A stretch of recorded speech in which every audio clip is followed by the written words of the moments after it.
சேவகர். நான் வந்து சாதாரணமாக என்னுடைய மனைவி ஒரு முறை அவங்களுக்கு கொஞ்சம் உடம்பு சரியில்லை,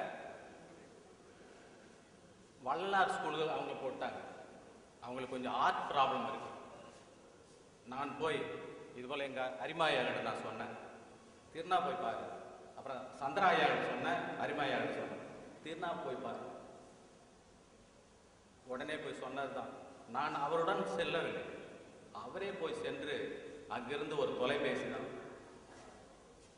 உடனே இது போல் அவங்களுக்கு உடம்பு சரியில்லை, அவங்க போக முடியாது, ஏன்னா அவங்களுக்கு ஹார்ட் ப்ராப்ளம் இருக்குது, அவங்க போக முடியாது என்று சொல்லி அதை நிறுத்தினார்.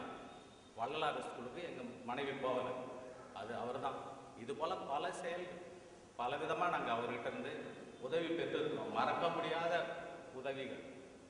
இந்த உதவி இனிமேல் யார் செய்வாங்கன்றத அவருக்கு இணை அவர் தான், வேற யாருமே கிடையாது. 27/10/2009 ஆர்சி ஐயா அவர்கள் ஒரு தொலைபேசி பண்ணார். திருநாவு இறந்து விட்டார் என்று தொலைபேசி பண்ணார். அன்னைக்கு எனக்கு கம்ப்யூட்டர் ட்ரைனிங், எனக்கு அன்னைக்கு என்ன நடந்தது ஏது நடந்ததுன்னே தெரியாது. ஏன்னா நட்புக்கு இலக்கணமானவர் என்று நான் சொல்லியிருக்கேன். அவரை போல பாருங்க, இவ்வளோ பேர் இருக்காங்கன்னு சொன்னா அந்த அவர் இலக்கணமாக திகழ்ந்திருக்கிறார் என்றுதான் பொருள். எல்லா பரிமாணங்களிலும் அவர் வந்து அவருக்கு இணை யாருமே கிடையாது. எல்லா பரிமாணங்களிலும் அவர் வந்து ஒளி வீசி ஒளிர்ந்தார் என்றுதான் சொல்ல வேண்டும் எல்லா அதிலும். ஆகவே இந்த பேரிழப்பை எங்கள் நண்பர்கள் மத்தியிலும் சரி, ஒரு பெரிய இழப்பு. ஒரு நண்பர்கள் மத்தியில் எதை சொல்றதே தெரியல, நண்பர்கள் மத்தியில். மற்ற இன்னொன்று ஒரே ஒரு மட்டும் சொல்லு, என் பெண்ணுக்கு இப்போ திருநாவு மறைந்து விட்டார் என்று நான் ஃபோனில் சொல்லும்போது, நான் திருநாவா என்று சொல்லும்போது என் பெண்ணு மாமா ரொம்ப அழுது, அன்னைக்கு ஃபுல்லாக அழுதாச்சு. அது ரொம்ப தாங்காது, ஏன்னா ரொம்ப வீக்கான ஒரு பொண்ணு. அவர் இறக்கலைன்னு நான் சொல்லி மறைச்சிட்டேங்க. ஒவ்வொரு குடும்பத்தில் இருக்கிற பிள்ளைகளை கூட அவர் கவர்ந்துருவார். என் பையன் சென்னையில் வந்து ஒர்க் பண்ணுறாங்க, அங்கேருந்து திருநாமாமா இறந்துட்டாராமேன்னு சொல்லிட்டு சொன்னோம். இதெல்லாம் வந்து அந்த இழப்பை எப்படி தான் நாங்கள் தாங்கிக் கொள்ள போகிறோமேன்றது எனக்கு தெரியலைங்க. நன்றி. நெஞ்சிலே நல்லோர் நினைவை நாளும் நினைக்க பல்லோர் வரவு பணிவேன் வணக்கம். தேசிகன் அவர்கள் செய்த தொண்டால் நேசித்தவர்கள் நிறைய பேர் உண்டு. தேசிகன் அவர்கள் செய்த தொண்டால் நேசித்தவர்கள் நிறைய பேர் உண்டு. கரணியம் அவரின் கருதா உதவி. எடுத்த செயலை இனிதே முடிப்பவர். எடுத்த செயலை இனிதே முடிப்பவர். கொடுத்த பணியை குறைவர செய்வார். கொடுத்த பணியை குறைவர செய்பவர். அடுத்தவர் நலனில் அக்கறை கொண்டவர்.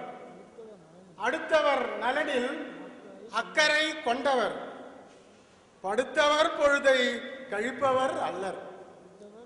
படுத்தவர் பொழுதை கழிப்பவர் அல்லர்.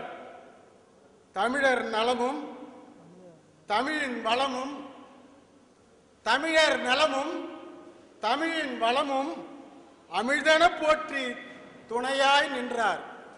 அமிழ்தன போற்றி துணையாய் நின்றார். மன்றவாணர் ஐயா வணக்கம். மன்றவாணர் ஐயா வணக்கம் என்ற சொற்களை என்று கேட்பேன். நான் பாகூரிலிருந்து செயற்குழு பொதுக்குழு வரும்போது இந்த கை கூப்பி அந்த வணக்கி என்னை மகிழ்விப்பார். அப்படிப்பட்ட சொல்லை என்று கேட்பேன். அன்னவர் மறைந்தார் ஐயோ, அண்டவர் மறைந்தார் ஐயோ, என்னவர் நம்மவர் இணைந்தார் நெஞ்சிலே, என்னவர் நம்மவர் இணைந்தார் நெஞ்சிலே.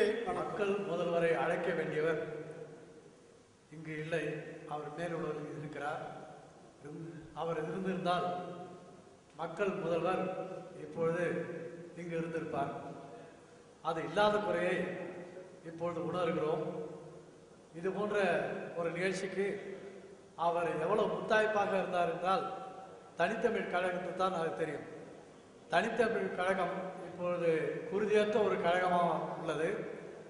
ஆனால் இதற்கு கழகத்துக்கு இழப்பை விட நண்பர் அரிமா பாண்டியனுக்கு பேரிழப்பு. அவர் நகமும் சதயமாக இருந்தார். அவர் இல்லாதது நாங்கள் அனைவரும் அரிமா பாண்டியன் நிலையை எண்ணிதான் வருந்துகிறோம். கழகத்தை எண்ணி கூட நான் வருந்துவதில்லை. ஏனென்றால் அந்த அளவுக்கு பாசப்பிணைப்போடும் பொருள் உதவியும் எந்த நேரம் இரண்டு சகோதரர்கள் இரட்டையர் போல் காட்சியளித்தார்கள். அவர் லோக ஐயப்பன் கூறியது போல் அவர் பழக்க வழக்கங்கள் பாசத்தோடும் பரிகாசத்தோடும் பழகுவார். ஆர்வம் ஐயா ஆசிரியரை கூப்பிடும்போது அப்படின்னார். அந்த அளவுக்கு உரிமையோடு கூப்பிடக்கூடியவர். நான் தொலைபேசியில் எந்த நேரம் தொடர்பு கொண்டாலும் என்னை என்னண்ணா என்ன என்ன அது தானே அது முடிச்சிடலாம் அது ஒன்று அப்படின்றார். அந்த அளவுக்கு ஊக்கம் கொடுக்கின்ற கதிர்காம மக்களை விட கதிர்காமத்தை இவருடன் பழகிய நண்பர்களுக்கு பேரிழப்பு. எந்த நேரத்தில் 1 மணி ஆனாலும் 2 மணி நேரம் செவி சாய்க்கக்கூடிய ஒரு ஒரு உள்ளம் அது இல்லாத குறை நாங்கள் உணரத்தான் முடிகிறது. இதை பேசி பயனில்லை. இதனை இவன் முடிக்கும் என்றாய்ந்து அதனை அவன் கண் விடல் என்பதற்கு குரலுக்கு எடுத்துக்காட்டு திருநாவுதான். நான் தேசிகன் என்று கூட்டதில்லை, திருநாவு என்றுதான் அழைப்பதும் அந்த அன்பு உள்ளம் இப்பொழுது இல்லை என்பதை எங்கள் அனைவருக்கும் நாங்கள் உணர்கிறோம். ஒரு வெற்றிடத்தில் இருக்கிறோம். இதை இந்த தொகுதி மக்களில் யார் உருவாவார்கள் என்பதை கனவு காணுகிறோம்.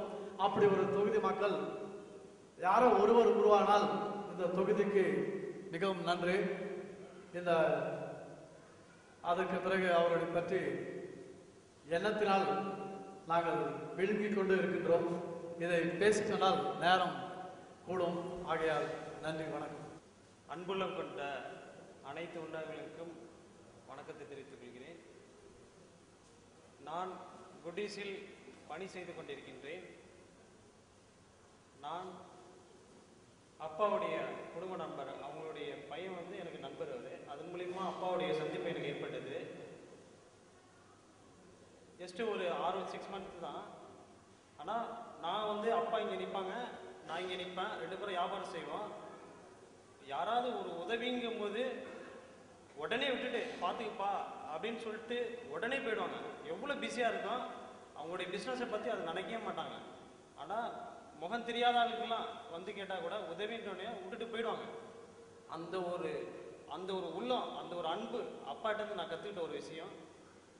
கஸ்டமர் எவ்வளோ கஸ்டமர் வருவாங்க, அன்போடு அரவணைப்பாங்க. தன்னுடைய வீட்டுக்கு வர விருந்தாளி மாரி அப்படியே வாமா, ஒரு லேடிஸ் வந்தானா வாமாம்பாங்க. அப்படின்றது ஒரு மரியாதை, ஒரு சாதாரண பாகுபாடு இல்லாமல் ஒரு மரியாதையாக அழைப்பாங்க. அந்த ஒரு அட்ராக்ஷன் என்னை கவர்ந்த ஒரு விஷயம். அதாவது ஆனால் நிறைய செஞ்சுருக்காங்க. ஆனால் நான் பக்கத்தில் தான் நின்றுட்டு இருக்கும்போது ஏதோ ஒரு கட்லெட் ஆர்டர் வந்தாலும் சட்டையை கழட்டிட்டு போய் உடனே போய் கட்லெட்டு எவ்வளோ பெரிய ஆர்டர் இருந்தாலும் அவங்க போய் போடுவாங்க. ஒரு சாதாரணமாக இருப்பாங்க. நான் இதுவரையும் என்னுடைய வாழ்க்கையில் எனக்கு 28 வயசாகுது. இப்படி ஒரு மனிதரை நான் சந்திச்சதில் ரொம்ப ஒரு ஆச்சரியமாக இருக்கு. அது மட்டும் இல்லாமல் நான் அந்த ஒரு 6 மாதம் இன்னும் முன்னாடி சந்திச்சிருக்கலாமேன்றது ஒரு எண்ணம் தோணுது. இந்த ஒரு மனிதனை வந்து நம்ம நிறைய இழந்துட்டோம் அப்படிங்கிற ஒரு எண்ணம் மனசுக்கு தோணுது. அதை சொல்லுவாங்க, இந்த கையில் கொடுத்தா இந்த கைக்கு தெரியக்கூடாதுன்னு சொல்லுவாங்க.